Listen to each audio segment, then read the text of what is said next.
샬롬, 성도 여러분, 지난밤에도 안녕히 주무셨습니까? 주님의 이름으로 문안드립니다. TKPC 새벽 묵상에 오신 것을 환영합니다. 오늘은 6월 4일 목요일입니다. 오늘부터 시니어를 위한 양육 프로그램인 성경 놀이터가 오전 10시에 1번 방에서 시작됩니다. 총 10분이 4주간 함께 하게 되는데요. 위에서 기도해 주시기 바랍니다. 자, 그럼 오늘 묵상할 말씀 함께 살펴보도록 하겠습니다. 오늘 함께 묵상할 말씀은 고린도후서 12장과 13장 말씀인데요. 고린도후서 12장에서 바울은 하나님께서 자신에게 허락하신 육체의 가시에 대해서 설명하고 있고, 13장에서는 바울이 세 번째 방문을 앞두고 고린도 교회가 죄를 회개하고 믿음 안에 바로 서기를 권면하는 내용으로 고린도후서를 마무리하게 됩니다.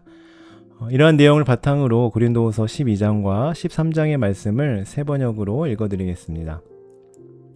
자랑함이 나에게 이로울 것은 없으나 이미 말이 나왔으니 주님께서 보여주신 환상들과 계시들을 말할까 합니다. 나는 그리스도를 믿는 사람 하나를 알고 있습니다. 그는 14년 전에 셋째 하늘에까지 이끌려 올라갔습니다. 그때 그가 몸 안에 있었는지 몸 밖에 있었는지 나는 알지 못하지만 하나님께서는 아십니다. 나는 이 사람을 압니다. 그가 몸을 입은 채 그렇게 했는지 몸을 떠나서 그렇게 했는지를 나는 알지 못하지만 하나님께서는 아십니다.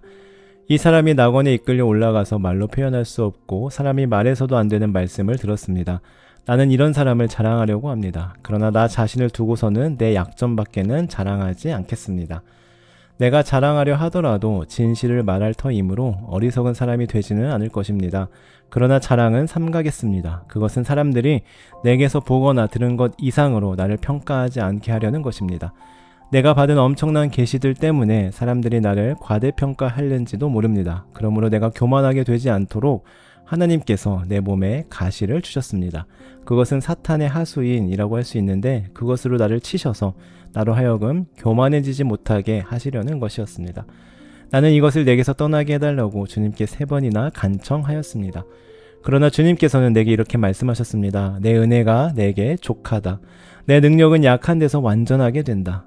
그러므로 그리스도의 능력이 내게 머무르게 하기 위하여 나는 더욱더 기쁜 마음으로 내 약점들을 자랑하려고 합니다. 그러므로 나는 그리스도를 위하여 병악함과 모욕과 궁핍과 박해와 곤란을 겪는 것을 기뻐합니다. 내가 약할 그때 오히려 내가 강하기 때문입니다. 나는 어리석은 사람이 되어버렸습니다. 여러분이 나를 억지로 그렇게 만들었습니다. 그러나 여러분은 나를 인정해 주었어야 마땅합니다. 내가 비록 보잘것없는 사람일지라도 저 우두머리 사도들보다 부족한 것이 하나도 없습니다. 나는 여러분 가운데서 일일이 참고 견디면서 놀라운 일과 기적을 표징으로 삼아 사도가 된 표징을 행하였습니다. 내가 여러분에게 폐를 끼치지 않았다는 것을 제외하고 여러분이 다른 교회들보다 못난 점이 무엇입니까? 이렇게 한 것이 불공평한 처사라고 하면 용서해 주시기 바랍니다. 나는 지금 이렇게 3번째로 여러분에게로 갈 준비가 되어 있습니다. 그러나 여러분에게 폐를 끼치는 일은 하지 않겠습니다. 내가 구하는 것은 여러분의 재물이 아니라 바로 여러분입니다. 자식이 부모를 위하여 재산을 모아두는 것이 아니라 부모가 자식을 위하여 재산을 모아두는 것이 마땅한 것입니다. 여러분을 위해서라면 나는 기쁜 마음으로 비용을 쓰겠고 내 몸까지도 희생하겠습니다. 내가 여러분을 더 많이 사랑하면 할수록 여러분은 나를 덜 사랑하겠습니까? 어쨌든 나는 여러분에게 짐이 된 일은 없습니다. 그런데 내가 간교한 속임수로 여러분을 사로잡았다고 말하는 사람들도 있습니다.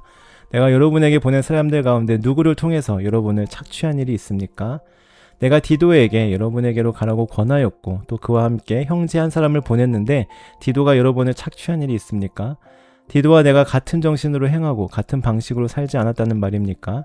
아마도 여러분은 우리가 지금까지 여러분에게 자기 변명을 하고 있는 줄로 생각할 것입니다. 그러나 우리는 그리스도를 믿는 사람으로서 하나님 앞에서 말하는 것입니다. 사랑하는 교우 여러분, 이 모든 것은 여러분에게 덕이 되게 하려는 것입니다. 내가 두려워하는 것은 내가 가서 여러분을 만나볼 때 여러분이 혹시 내 기대에 어긋나지 않을까 하는 것과 또 내가 여러분의 기대에 어긋나지 않을까 하는 것입니다. 또 여러분 가운데 싸움과 시기와 분노와 경쟁심과 비방과 수군거림과 교만과 무질서가 있지는 않을까 두렵습니다. 내가 여러분에게 다시 갈 때에 여러분 때문에 내 하나님께 내가 부끄러움을 당하지는 않을까 걱정이 됩니다. 또 내가 전에 죄를 지은 많은 사람들이 스스로 행한 부정함과 음란함과 방탕함을 회개하지 않는 것을 보고서 슬피 울게 되지 않을까 걱정이 됩니다. 이어서 고린도후서 13장 말씀입니다. 나는 지금 세 번째로 여러분을 방문하려고 합니다. 모든 소송 사건은 두세 증인의 말을 근거로 하여 결정지어야 합니다. 내가 두 번째로 여러분을 방문하였을 때 전에 범죄한 사람들과 또 그 밖에 모든 사람에게 이미 말한 바와 같이 지금 떨어져 있으면서도 다시 말하여 둡니다. 내가 이번에 다시 가면 그러한 사람들을 그냥 두지 않겠습니다. 여러분은 그리스도께서 내 안에서 말씀하고 계시다는 증거를 구하고 있으니 말입니다. 그리스도는 여러분에게 약하신 분이 아닙니다. 그는 여러분 가운데서 능력을 떨치시는 분입니다. 그분은 약하셔서 십자가에 못 박혀 죽으셨지만 하나님의 능력으로 살아 계십니다. 우리도 그분 안에서 약합니다마는 하나님의 능력으로 그분과 함께 살아나서 여러분을 대할 것입니다. 여러분은 자기가 믿음 안에 있는지를 스스로 시험해보고 스스로 검증해 보십시오. 여러분은 예수 그리스도께서 여러분 안에 계시다는 것을 알지 못합니까? 모른다면 여러분은 실격자입니다. 그러나 나는 우리가 실격자가 아니라는 것을 여러분이 알게 되기를 바랍니다. 우리는 여러분이 악을 저지르지 않게 되기를 하나님께 기도합니다. 그것은 우리가 합격자임을 드러내려는 것이 아니라 우리는 실격자인 것처럼 보일지라도 여러분만은 옳은 일을 하게 하려고 하는 것입니다.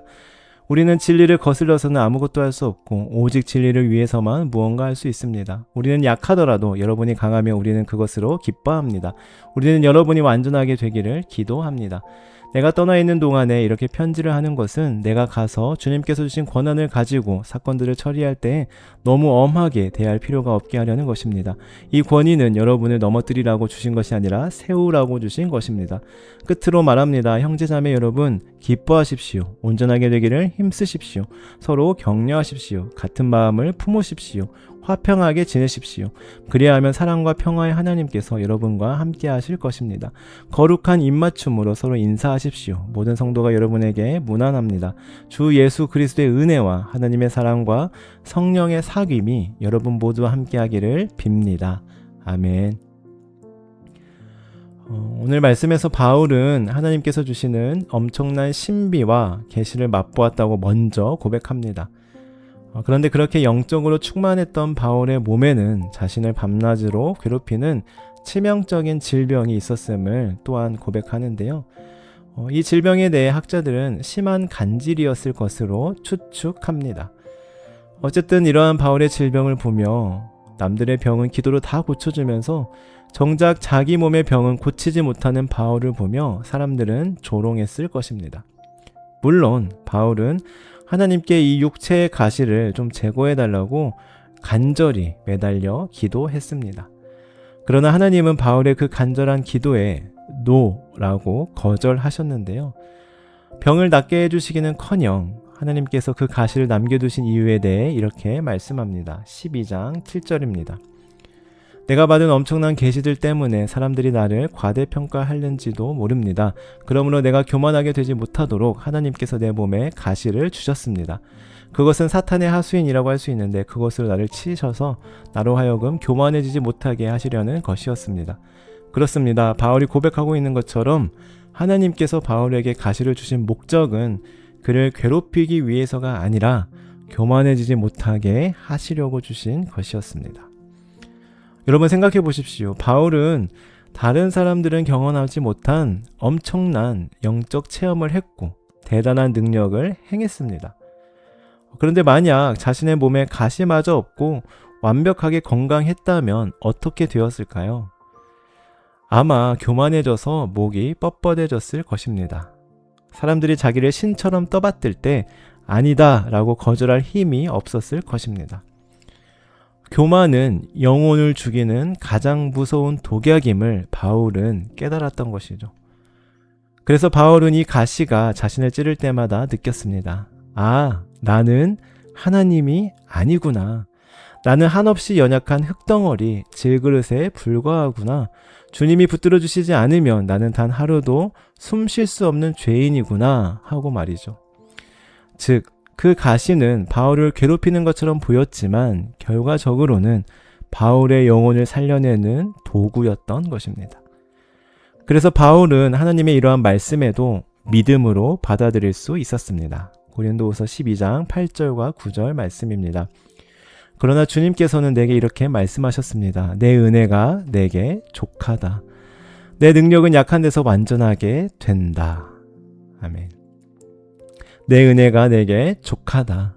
즉 바울아, 네가 지금은 가시 때문에 아파하지만 내가 너를 사랑해서 베풀어준 그 십자가의 은혜는 그 가시를 덮고도 남을 만큼 이미 충분하고 완벽하단다 라고 말씀하시는 것이죠. 그렇게 뒷부분에 보시면 내 능력은 약한 데서 완전하게 된다 라고 바울이 고백할 수 있는 것입니다. 그렇습니다. 내 힘이 80% 살아있고 내 능력이 90% 차 있을 때에는 하나님의 능력이 내 안에 역사하실 공간이 10%, 20%밖에 없습니다. 그러나 내 몸에 가시가 들어와서 내 힘이 없어지고 0%의 절대적인 약함의 상태가 되어 하나님, 저는 할 수 없습니다. 항복합니다. 라고 두 손 들 때 그때 비로소 그 텅 비어버린 0%의 약함 속에 100% 하나님의 능력이 쏟아져 내 삶을 완전하게 통치하시고 이루어 가시는 것입니다. 사랑하는 성도 여러분, 오늘 여러분의 가슴을 아프게 하고 마음을 짓누르게 하는 그 가시는 무엇입니까? 이제는 그 가시를 빨리 내 삶에서 제거해달라고 기도하기보다 그 가시를 통해 내가 하나님께 더 나아가고 그만큼 하나님의 능력을 덧입어 살아갈 수 있게 도와주시라고 기도해 보시지 않겠습니까? 그럴 때 내 가시를 완전히 덮으시고 하나님의 능력으로 우리의 삶을 완전하게 하시는 하나님의 역사를 경험하게 될 것입니다. 기도하시겠습니다. 하나님, 오늘 바울의 고백을 통하여 내 삶을 찌르는 고통스러운 가시의 목적이 무엇인지, 그리고 그 안에 담긴 하나님의 마음을 깨닫게 하시니 감사합니다. 주님, 우리는 그동안 내 몸과 마음을 찌르는 질병, 재정, 자녀, 관계의 가시 때문에 아파하며 왜 나에게만 이런 고통을 주시냐고 주님을 원망하고 의심했습니다. 가시만 없으면 내가 더 행복할 것이라 착각하며 살았습니다. 이 시간 우리의 어리석고 연약한 교만함을 용서하여 주옵소서. 이제는 내 삶의 가시를 빼달라고 몸부림치기보다 그 가시가 내가 교만하여 하나님을 떠나지 않도록 붙들어주는 도구로 여기며 살아가게 하시고, 그리하여 그만큼 더욱더 하나님의 능력으로 살아가는 복된 삶 되게 하옵소서. 감사드리며 예수님의 이름으로 기도드립니다. 아멘. 이 시간은 교우들을 위한 중보기도의 시간입니다.